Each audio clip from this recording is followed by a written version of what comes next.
Bismillahirrahmanirrahim.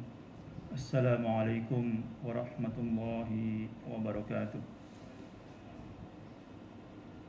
Alhamdulillahi rabbil alamin wa bihi nasta'inu ala umuri dunya waddin wa ala alihi wa ashabihi wa man tabi'ahum bi ihsanin ila yaumiddin. Allahumma fassalli wa sallim ala hadzal nabiyyil karim dzil qalbir rahim as-sayyidi sanadil azim Muhammad ibn Abdullah wa ala alihi wa ashabihi wa man tabi'ahum bi ihsanin ila yaumiddin, amma ba'du.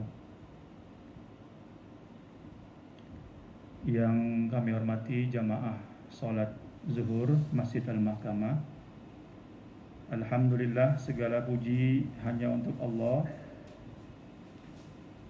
Kita dapat bertemu kembali dalam rangka bersama-sama mentadabburi tafsir ayat Al-Ahkam yang ditulis oleh Syekh Ali As-Sabuni.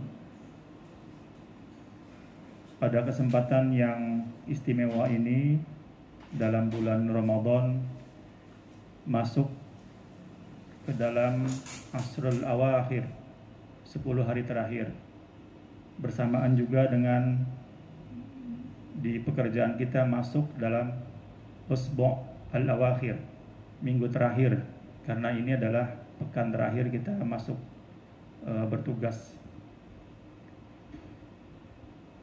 Pada kesempatan yang mulia ini, mari bersama-sama kita melanjutkan bab tentang faridatus siyam alal muslimin, wajibnya puasa bagi umat Islam. Kita telah mempelajarinya pada beberapa waktu yang lalu, dan pada kesempatan kali ini kita akan melanjutkan pada ayat yang berkaitan dengan i'tikaf. Kebetulan di Masjid Al-Mahkamah ini juga diselenggarakan kegiatan i'tikaf, qiyamul lail, dan juga sahur bersama. Jadi tema ini insyaallah relevan dengan kegiatan kita menjelang 10 hari terakhir di bulan Ramadan. Wa qala Allah Ta'ala fi kitabihil karim, uhilla lakum lailatas siyami ar-rafathu ila nisaikum hunna libasul lakum wa antum libasul lahunna alimallahu annakum kuntum takhtanuna anfusakum fataba alaikum wa afa ankum fal'ana bashiruhunna wabtaghu ma kataballahu lakum wa kulu washrabu hatta yatabayyana lakumul khaytul abyadu minal khaytil aswad hatta yatabayyana lakumul khaytul abyadu minal khaytil aswadi minal fajri thumma atimmus siyama ilal layli wa la tubashiruhunna wa antum aakifuna fil masajid tilka hududullahi fala taqrabuha kadzalika yubayyinullahu ayatihi linnas la'allakum yattaqun. Jamaah salat zuhur yang dimuliakan Allah, tadi kita membacakan surat Al-Baqarah ayat ke-187 yang pada pokoknya menjelaskan bahwa Allah telah menghalalkan bagi kita sekalian untuk melakukan hubungan badan dengan istri. Ini dijelaskan untuk memberikan penegasan atau pembeda dengan syariat-syariat puasa sebelumnya, di mana pada syariat puasa sebelum ini puasa itu dilakukan 1 hari 1 malam. Maka melalui ayat ahkam ini Allah menjelaskan puasa itu pada tulu'ul fajri ila ghurubiha, terbitnya fajar sampai tenggelamnya matahari. Adapun setelah itu kita diperkenankan untuk melakukan atau berhubungan sebagaimana pada malam-malam lainnya. Namun Allah kemudian juga memberikan satu peringatan, wala tubashiruhunna wa antum aakifun. Setelah Allah membolehkan kita melakukan hubungan suami istri pada malam bulan Ramadan, Allah memberikan peringatan, jangan sekali-kali engkau mendekati istrimu ketika engkau sedang i'tikaf. Ini semata-mata untuk menjalankan perintah Allah, semata-mata untuk menjauhi apa yang dilarang oleh Allah Subhanahu wa taala. Dalam kitab tafsir ayat ahkam ini masuk ke dalam hukum yang ke-14, al-hukmur rabi' ashar, ma huwa al-i'tikafu wa fi ayyil masjidi ya'takifu. Hukum yang ke-14, apa pengertian iktikaf dan apakah semua masjid bisa kita tempati untuk iktikaf?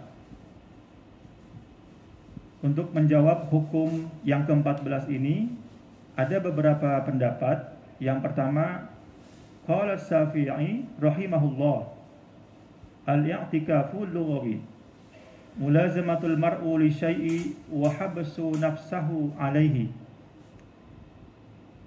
Pengertian iktikaf itu secara bahasa sama antara satu ulama dengan ulama lainnya, yaitu membiasakan sesuatu berdiam diri pada satu tempat.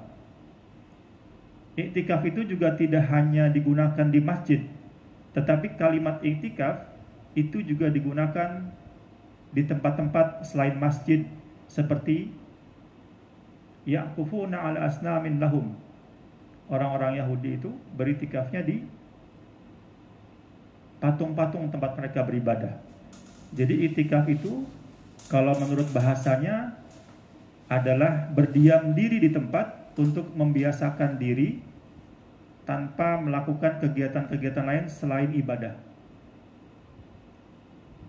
Wal i'tikafu syar'i, adapun pengertian iktikaf secara syariat, al-makthu fi baitillahi binniyatil ibadah,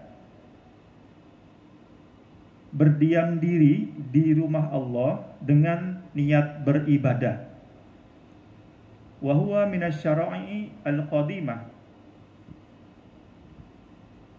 Bedanya pengertian bahasa dengan pengertian syar'i ada pada niat beribadah, berdiam diri di masjid Baitullah, berdiam dirinya di rumah Allah. Nanti akan ada penjelasan rumah Allah yang apa yang bisa dikategorikan sebagai tempat iktikaf.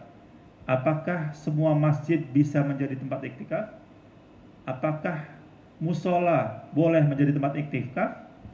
Apakah musola di rumah boleh menjadi tempat iktikaf? Dan seterusnya. Iktikaf ini merupakan syariat yang telah ditentukan sebelum zaman kita. Allah berfirman, wa tahhir baitiya lit-taifina wal qaimin. Jadi Ka'bah itu dibuat untuk orang-orang yang bertawaf dan juga orang-orang yang iktikaf. Wala tubasiruhunna wa antum aakifuna fil masajid. Wa yustaratu fil i'tikafi ay yakuna fil masjid. Kalimat Allah yang berbunyi wala tubashiruhunna wa antum aakifuna fil masajid, janganlah engkau mendekati pasangan kalian selagi engkau sedang iktikaf di masjid. Maknanya iktikaf hanya boleh dilakukan di masjid, ayyakuna fil masjid. Jadi syarat iktikaf itu harus ada di masjid. Waqad waqa'a al-ikhtilaf fil masjid alladhi yakunu fihi al-i'tikaf. Nah, Adapun tentang pengertian masjid, para ulama berbeda pendapat. Yakunu fil i'tikafu ala aqwalin. Yang pertama, qala ba'duhum al-i'tikafu khasun bil masajidis thalathah, al-masjidil haram wal masjidin nabawi wal masjidil aqsa. Pendapat yang pertama mengatakan i'tikaf itu hanya dilakukan di 3 masjid, yaitu Masjidil Haram, Masjidin Nabawi, dan Masjidil Aqsa. Wahya Masajidul Anbiya'i alaihimus salam. Karena 3 masjid itu adalah masjid-masjid para nabi. Apa dalilnya? Wastadallu bihaditsin la tasuddur rihala illa ila thalathati masajid. Dalilnya adalah hadis yang berbunyi, janganlah engkau bepergian kecuali ke 3 tempat, yaitu Masjid Haram, Masjid Nabawi, dan Masjid Al-Aqsa. Wa hadha qaulu Sa'id ibn al-Musayyab. Ini merupakan pendapat ulama yang bernama Sa'id ibn al-Musayyab. Jadi pendapat yang pertama ini mengatakan masjid yang boleh dijadikan tempat iktikaf itu hanya 3. Masjidil Haram, Masjidil Nabawi, dan Masjidil Aqsa. Yang kedua, wa qala ba'duhum la i'tikafa illa fi masjidin tajma'u fihi al-jama'ah. Tidak boleh iktikaf kecuali dilakukan di masjid yang di situ biasa dilakukan salat jamaah. Tajma'u fihil jamaah. Biasanya kalau kita menyebutnya dengan masjid jami', masjid yang ada salat Jumatnya. Ini pendapat yang kedua. Wa huwa qaulu Ibnu Mas'ud wa bihi akhadha al-Imam Malik rahimallahu fi ahadi qaulaihi. Ini adalah pendapat Ibnu Mas'ud dan juga salah satu pendapat Imam Malik. Jadi pendapat yang kedua, masjid yang dibolehkan iktikaf itu hanya masjid jami' atau biasa disebut dengan masjid yang dilakukan sholat Jumat. Berarti pendapat kedua ini tidak termasuk di dalamnya adalah musola, karena musola itu tidak digunakan untuk sholat Jumat. Yang ketiga, wa qala al-jumhur yajuzul i'tikafu fi kulli masjidin minal masjidi li umumi qaulihi ta'ala wa antum aakifuna fil masajid. Pendapat yang ketiga, boleh dilakukan i'tikaf di setiap masjid. Jadi di masjid manapun, baik masjid jami maupun musola atau masjid yang tidak jami, itu boleh dilakukan i'tikaf. Kenapa demikian? Li'umumi qaulihi ta'ala. Karena ayat Al-Qur'an yang menyebutkan tentang i'tikaf di masjid itu adalah kalimat yang umum, tidak spesifik menyebutkan masjid apa dan di mana. Maka boleh, masjid boleh, musola boleh, atau dalam pengertian yang lebih kecil lagi adalah musola-musola yang ada di ruang-ruang kantor misalnya boleh. Ini pendapat jumhurul ulama. Jumhurul ulama itu adalah sebagian atau mayoritas ulama berpendapat. Wa huwa sahih, dan pendapat ini yang sahih. Jadi boleh di musola, boleh di masjid. Kalau di beberapa negara di Timur Tengah, masjid yang kecil itu juga disebutnya masjid. Kalau di Indonesia, tempat sholat yang lebih kecil biasa disebut dengan musola. Tempat sholat yang besar itu disebut dengan masjid, untuk membedakan apakah digunakan sholat Jumat atau tidak. Di negara Timur Tengah, hampir tidak kita temukan musola kecuali di bandara misalnya, atau di tempat-tempat di kuliah. Selebihnya bangunan yang digunakan untuk sholat itu disebut dengan masjid meskipun dia kecil. Jadi masjid itu akar katanya adalah sajada, yasjudu, tempat kita bersujud. Jadi orang-orang Timur Tengah biasa menyebutkan masjid baik itu untuk tempat yang besar maupun tempat yang kecil.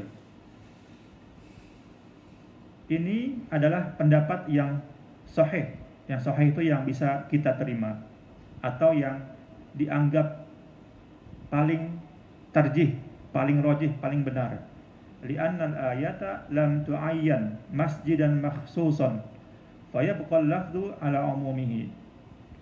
Karena ayat Al-Qur'an yang memerintahkan i'tikaf di masjid itu adalah ayatnya bersifat umum, tidak spesifik menyebutkan masjid yang mana dan tempat yang mana.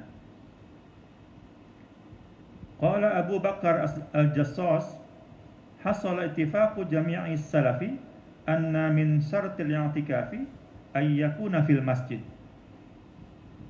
Setelah 3 pendapat tadi, kemudian Ibnul Jassas berpendapat sampai di sini para ulama salaf ya, ulama-ulama terdahulu telah bersepakat tentang disyaratkannya i'tikaf dilakukan di masjid. Sebagaimana yang pendapat yang ketiga tadi. Ala ikhtilafihim minhum fi umumil masajidi wa khususiha.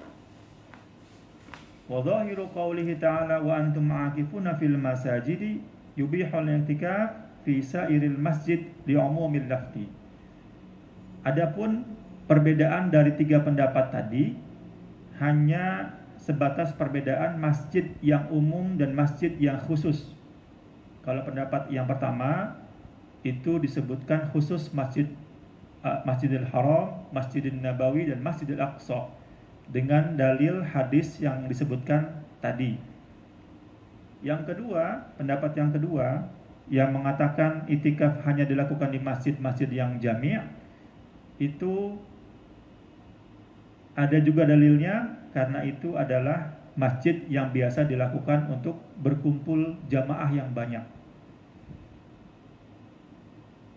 Sementara Abu Bakar Al-Jassas sependapat dengan para ulama mayoritas, yaitu yubihul i'tikaf fi sairil masjid li umumil lafdi.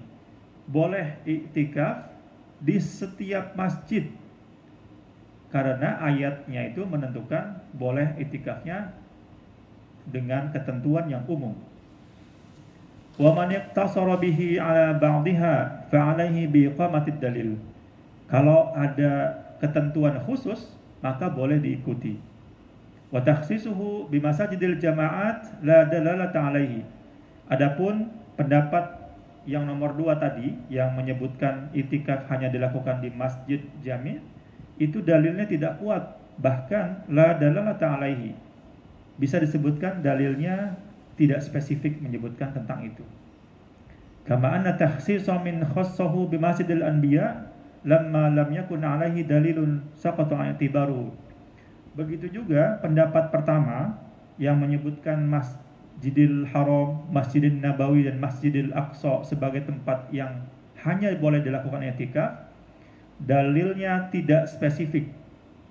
Hadis yang disebutkan itu bukan hadis untuk i'tikaf, tetapi hadis itu menyemangati umat Islam agar jangan sampai meninggalkan dunia tanpa pernah mengunjungi ketiga masjid ini. Itu anjuran dari Rasulullah SAW, bukan bermaksud i'tikaf di 3 masjid tersebut. Sekarang bagaimana kalau ibu-ibu atau perempuan boleh nggak i'tikaf di masjid yang tadi disebutkan oleh pendapat mayoritas? Wa ammal mar'atu fayajuzu laha an ta'takifa fi baitiha. Bagi ibu-ibu atau perempuan boleh i'tikaf di rumahnya masing-masing. Li adami dukhuliha fin nassis sabiq. Kenapa demikian? Karena ayat yang memerintahkan untuk i'tikaf di masjid itu hanya untuk laki-laki. Sekarang kita banyak menemukan masjid yang juga menyediakan i'tikaf bagi perempuan, bagi ibu-ibu. Apakah dibolehkan? Kalau dalam kitab ini ya juzu, berarti boleh di rumah, boleh juga di masjid. Kalimat ya juzu itu boleh, bukan melarang atau mengharuskan atau mewajibkan di rumah. Jadi ya juzu itu sebaiknya memang di rumah, tetapi kalau sekarang seperti di masjid yang kita cintai ini di Al-Mahkamah, alhamdulillah DKM-nya sudah berkhidmat dengan sangat baik untuk buka puasa hingga iktikaf dan qiyamul lail. Di beberapa masjid juga ada masjid-masjid yang menyelenggarakan iktikaf untuk perempuan dan pengurusnya juga dari perempuan. Jadi memang mereka juga telah menyediakan atau menjamin keamanan bagi ibu-ibu yang ingin beriktikaf di masjid. Al-hukmul khamis ashar. Kemudian kita berlanjut pada hukum ke-15. Ma hiya muddatul i'tikaf wa hal yustaratu fihi siyam. Nah, tadi kan sudah ada syarat i'tikaf itu adalah di masjid. Masjid manapun boleh. Sekarang hukum yang ke-15, seberapa lama i'tikaf itu? Apakah boleh 1 jam? Apakah boleh 1 hari? Atau harus 10 hari terakhir di bulan Ramadan? Kemudian apakah i'tikaf itu juga harus diikuti dengan puasa? Ikhtalafal fuqaha fil muddati allati tulzamu fil i'tikafi ala aqwalin. Terhadap hal ini, para ulama juga berikhtilaf, berbeda pendapat tentang seberapa lama iktikaf itu dianjurkan bagi umat muslim. Yang pertama, aqalluhu yaumun wa lailatun. Yang pertama berpendapat iktikaf itu paling sedikit 1 hari 1 malam. Yaumun wa lailatun. Wa huwa madhhabul ahnaf. Ini mazhab Imam Hanafi. Yang kedua, pendapat yang kedua mengatakan aqalluhu asratu ayyam. Paling sedikit iktikaf itu dilakukan 10 hari terakhir di bulan Ramadan. Wa huwa ahadu qaulail Imam Malik. Itu pendapat dari salah satu pendapatnya Imam Malik. Yang ketiga, aqalluhu lahdatan wala hadda li aktsarihi. Nah, yang ketiga ini kayaknya cocok dengan kita ini. Paling sedikit iktikaf itu sesaat tenang dalam masjid, dan paling banyaknya tidak ada batasan. Jadi ini merupakan mazhab Asy-Syafi'i.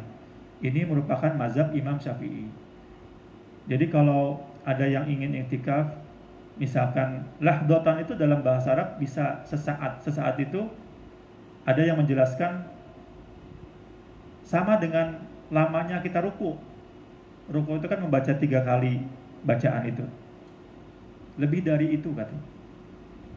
Tetapi dengan demikian iktikaf juga boleh dilakukan misalkan selama 1 jam atau selama 2 jam atau 3 jam menurut pendapat Imam Syafi'i. Lahdatan wala hadda li aktsarihi. Boleh sesaat iktikaf dan tidak ada batasan untuk maksimalnya.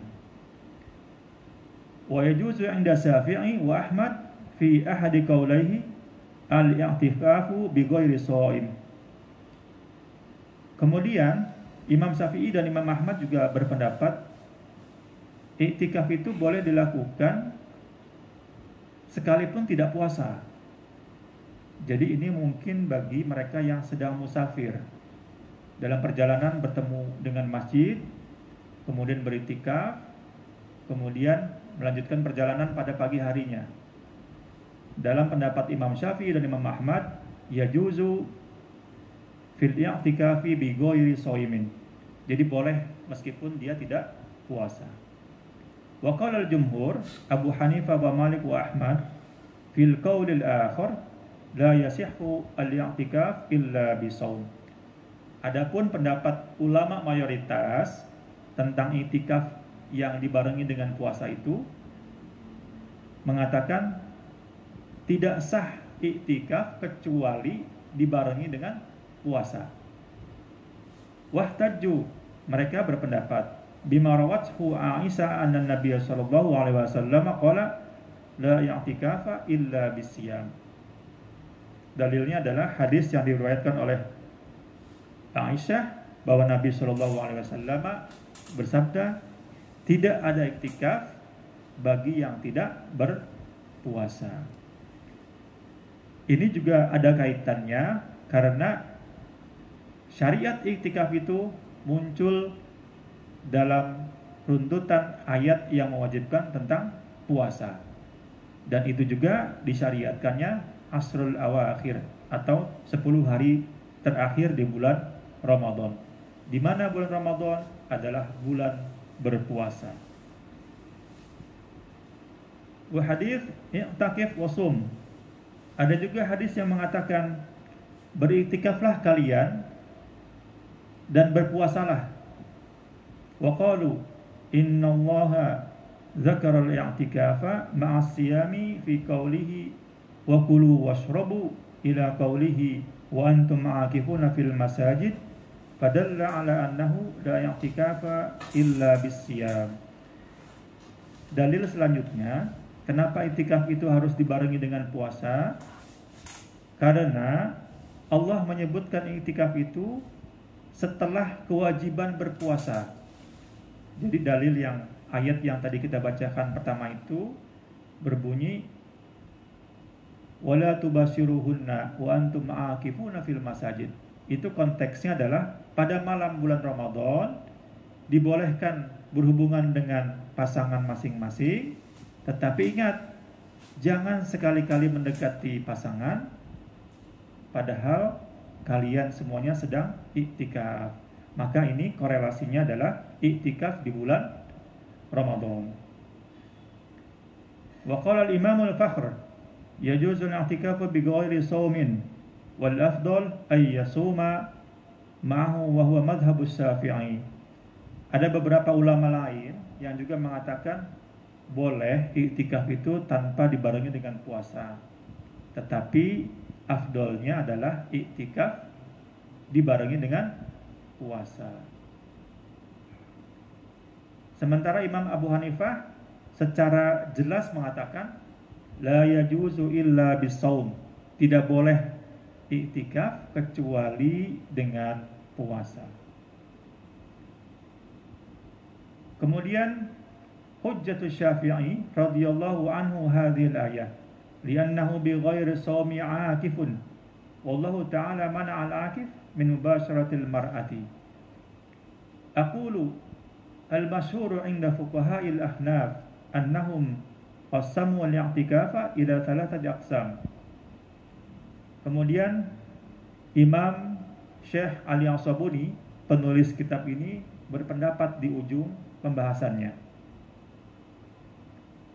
ada 3 pembagian tentang hukum i'tikaf. Jadi i'tikaf itu ada 3 hukumnya. Yang pertama mandubun. Mandubun itu disenangi atau disukai. Wa huwa yatahaqqaq bi mujarradin niyyah wa yakfi fihi walau sa'atan. Jadi i'tikaf yang disukai itu diikuti dengan niat lalu beriktikaf walaupun hanya 1 jam, walau sa'atan. Jadi kalau kita habis sholat kemudian berzikir, itu disebut dengan i'tikaf mandub, walaupun hanya sesaat ataupun hanya sebentar. Yang kedua, sunnatun. Jadi i'tikaf ini hukumnya sunnah. Wa huwa fil asril awakhiri fi Ramadan. Nah, ini yang sedang kita alami. Iktikaf itu hukumnya sunnah di 10 hari terakhir bulan Ramadan. Yang ketiga, iktikaf itu wajib, wa huwal mangduru wa la budda fihi minas shaumi. Wajib itu dalam keadaan kita sudah bernazar. akan melaksanakan i'tikaf, dan itu harus dibarengi dengan puasa. Wa ma tursidu ilaihi al-ayat al-karimah. Untuk mengakhiri pembahasan pada kesempatan kali ini, kita coba menginventarisir apa yang diarahkan oleh Allah dari ayat-ayat Al-Quran tersebut. Apa kesimpulan-kesimpulannya? Yang pertama, asyamu syari'atullahi li jami'il umami faradahullahu ala jami'al muslimin. Yang pertama, puasa itu adalah syariat yang diwajibkan Allah Subhanahu wa taala, tidak saja kepada umat Nabi Muhammad, juga kepada umat sebelum Nabi Muhammad. Yang kedua, as-shaumu madrasatun ruhiyatun litahdzibin nafsi wa ta'widiha 'ala sabri. Puasa itu sekolah batin, sekolah spiritual untuk mendidik nafsu kita, juga untuk menekan agar tidak jatuh pada hal-hal yang dilarang oleh Allah Subhanahu wa taala. Yang ketiga, pelajaran yang bisa kita ambil dari kewajiban berpuasa adalah ikhtarallahu syahrul Ramadan li faridatis siyami li'annahu syahrul Qur'an. Kenapa bulan puasa, kewajiban puasa itu ada di bulan Ramadan? Jawabannya adalah karena bulan Ramadan adalah bulan diturunkannya Al-Quran. Yang keempat, ahlul a'dzar rakhisallahu lahum fil iftari rahmatan minallahi wa taisiran. Bagi orang-orang yang memiliki uzur untuk tidak berpuasa, maka dibolehkan tidak berpuasa dengan ketentuan mengganti atau membayar fidyah. Hal demikian semata-mata karena rahmatan minallah, karena kasih sayang Allah, dan Allah memang ingin memudahkan kepada umat-umatnya. Yang terakhir, apa hikmah di balik perintah puasa tersebut? La yajuzu ta'adda hududallahi wa la tajawaza awamirahu wa nawahihi li'annaha li khairil basariyah. Yang terakhir ini ingin memberikan peringatan kepada kita bahwa tidak boleh kita melebihi batasan-batasan yang ditentukan oleh Allah Subhanahu wa taala. Tidak boleh melanggar perintah-perintah Allah meskipun tidak ada yang melihat. Puasa ini adalah puasa ibadah yang dilakukan antara kita dengan Allah Subhanahu wa taala, sehingga manusia meskipun kita nampak terlihat seperti lemas, tapi sesungguhnya hakikatnya puasa itu hanya Allah yang Maha mengetahui. Hadanallahu wa iyyakum. Demikian materi pembacaan kitab Tafsir Ayat Ahkam, babnya tentang i'tikaf. Mudah-mudahan bisa menjadi pedoman kita untuk melaksanakan i'tikaf di Ashrul Awakhir di bulan Ramadan, dan mudah-mudahan Allah Subhanahu wa taala mentakdirkan kita Lailatul Qadar dan kita dalam keadaan sedang beribadah. Amin ya rabbal alamin. Mari bersama-sama kita tutup dengan membaca hamdalah. Alhamdulillahirabbil alamin. Assalamualaikum warahmatullahi wabarakatuh.